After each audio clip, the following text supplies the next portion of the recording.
चैत्र नवरात्रि 2023 नवरात्रि के दौरान मां दुर्गा के 9 स्वरूपों की पूजा करने का विधान है।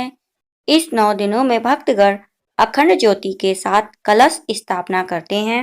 राधे राधे, जय श्री कृष्णा। स्वागत है आप सभी का हमारे YouTube चैनल व्रत पूजा त्योहार उपाय।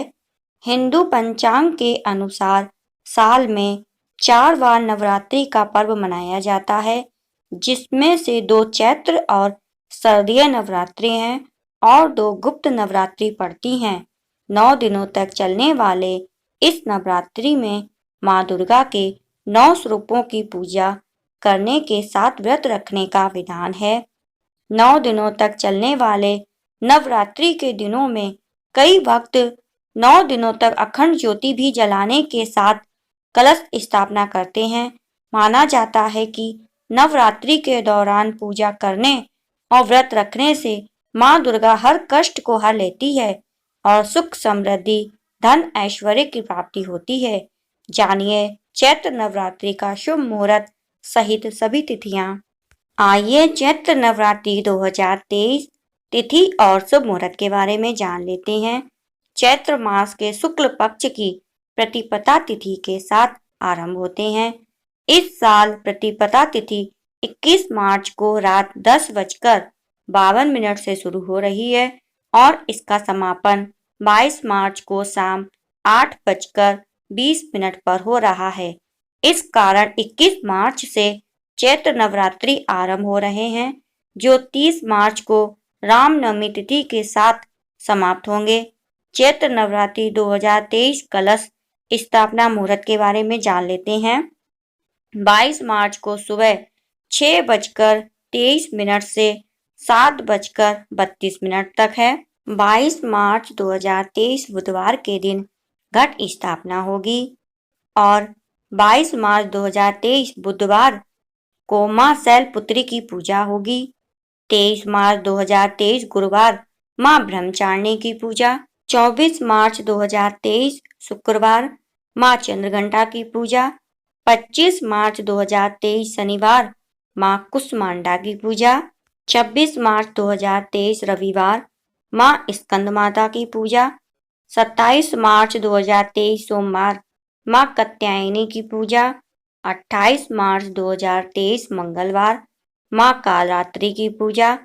29 मार्च 2023 बुधवार मां महागौरी की पूजा। 30 मार्च 2023 गुरुवार मां सिद्धिदात्री की पूजा और रामनवमी भी इसी दिन मनाई जाएगी। अब हम नवरात्रि पूजा विधि और घट स्थापना विधि के बारे में जानेंगे। चैत्र प्रतिपदा को ब्रह्म मुहूर्त में स्नान करें। घर के ही किसी पवित्र स्थान पर स्वच्छ मिट्टी से वेदी बनाएं। वेदी में बालू या शुद्ध मिट्टी में जौ और गेहूं दोनों को मिलाकर बोएं।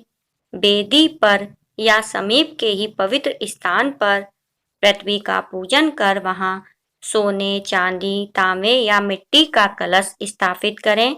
इसके बाद कलश में आम के हरे पत्ते, दुर्वा, पंचामृत, बतासा, 2 लौंग, 2 इलायची, 1 रुपया डालकर उसके मुंह पर सूत्र बांधें। कलश स्थापना के बाद गणेश पूजन करें। इसके बाद वेदी के किनारे पर देवी की किसी धातु, पाषाण, मिट्टी या चित्रमय मूर्ति को विधि विधान से विराजमान करें। तत्पश्चात मूर्ति का आसन, पाद, आर्द्र आचमय स्नान, वस्त्र, गंध, अक्षत्र, पुष्प, धूप, दीप, नैवेद्य, आचमन, पुष्पांजलि, नमस्कार, प्रार्थना आदि से पूजन करें। इसके पश्चात दुर्गा सप्तशती का पाठ, दुर्गा स्तुति करें। पाठ स्तुति करने के बाद दुर्गा जी की आरती करके प्रसाद वितरण करें। प्रतिपदा के दिन घर में ही ज्वारे बोने का भी विधान है। नवमी के दिन इन्हीं ज्वारों को जिसमें बोए हैं सिर पर रखकर किसी नदी या तालाब में विसर्जन करना चाहिए। अष्टमी तथा नवमी महातिथि मानी जाती है। इन दोनों दिनों पारायण के बाद हवन करें, फिर यथाशक्ति कन्याओं को भोजन कराना चाहिए।